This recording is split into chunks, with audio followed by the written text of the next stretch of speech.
3 o'clock. Middle right position. It is Protoss player. And the bottom left. Woo! This is so funny. It's like a tongue twister for me in my brain. I almost thought I said it backwards, but I didn't. Bottom left, 7 o'clock. It is Dewalt, who is our Protoss player. Not our Terran player. That is Protoss player. Got to start out with that. Make sure I ruin every VOD with a good clearing my throat like a genius. So, for Protoss player's sake, I hope he goes mech again. I don't know if he should scout early. He didn't last game that he played, and it kind of bit him in the butt. But against Protoss, it's a totally different story. Something we were commenting on before, where it's just a perfect storm for Rizal to go straight into mutas because the scout was so good, and Protoss player's scout was so delayed that if he does the same thing here, but I don't know, it could work. Doesn't look like it though. He didn't go CC first at least. Yeah, going mech against a pretty aggressive Protoss like Dewalt, who in this case he's going Nexus first. Assuming he didn't go Nexus first would have not been so great, but he's not picking up his gas. Yeah, he's just going bio. I think Dewalt's just gonna go pretty much standard Protoss, where you go Nexus first, Forge, build a cannon at your choke, and then look to tech into drops.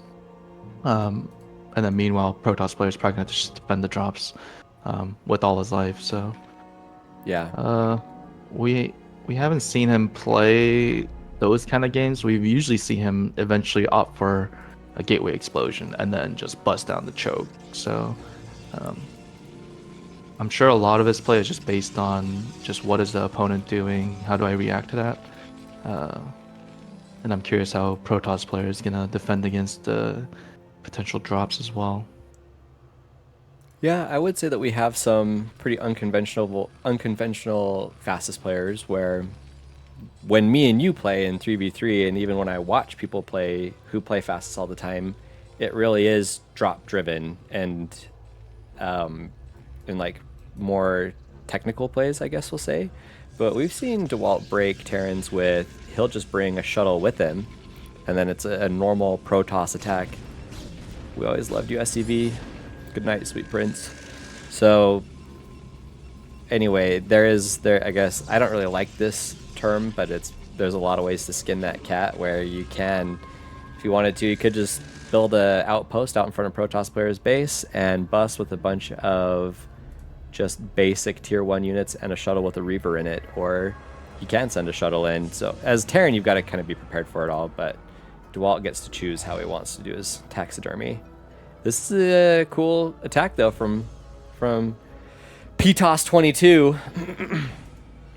Yeah, Protoss player actually sent a couple more SCVs and threatened to build bunker. I think he would see great success right now. He does have not necessarily the army advantage, but the potential to micro around these zealots. And he's getting a little ahead of himself right now, I think, but he can still take this engagement. He takes down the zealot, and he's microing well ahead of this. Woo! And again, that bunker, nice! This is great play coming out right now. Now, the reason why you don't want a full hard commit is because cannons will outrange a bunker, even if you have marine range. So I think he needs to sort of, keep expectations. Still macro behind this. We're seeing he's supply blocked. Player, build marines, but he may just be figuring to build supply depots right now.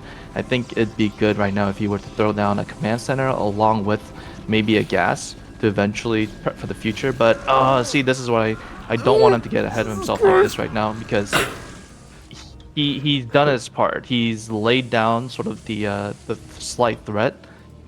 He's not gonna push anymore, realistically, and that's okay. But I think, forcing him to respect that he's here is important. But I think this bunker, he can really cancel it. He may just be trying to be a little too aggressive right now. So I think the is going to be a little repetitive or derivative of what you're saying.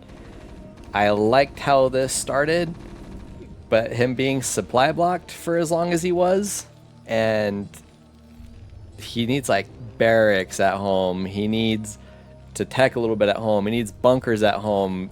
When there's ranged dragoons out, he's gonna need siege tanks. Like, it is it is a 1v1 or stim or something, Dewalt just sneakily went right past his Bioforce and just cut it off from behind, killing reinforcements. He's got to send these Marines home. He needs bunkers.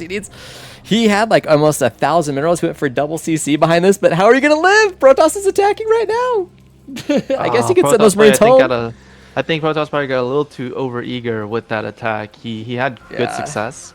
He was able to throw down the bunker, but you gotta keep your expectations, you know, in a realistic level. You can't look to kill him with that.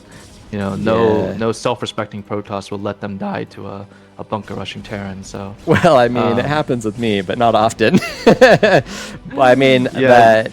At least in this case, I kill Protosses every so often with the bunker rush. Most of the time, I'm referring to something that happens to me. You can't expect to kill a reasonable Protoss with the bunker rush. Eventually, the units will just outscale, which is why you can't win games outright with just Marine and medics.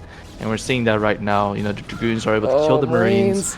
Eventually, the ranged Dragoons will be able to annihilate the Marines. And you know, you gotta have something behind that, either a layer of bunkers or tanks to, you know, supplement the Marines. But yeah, he's gonna jump on the bunker. Even if he were to start repairing, yeah, I think this bunker's gone. And ProtossPlayer, I think, had a great start. Again, I think he just got a little too excited, a little too eager. Yeah. And forgot to follow up back home. But good game, great attempt.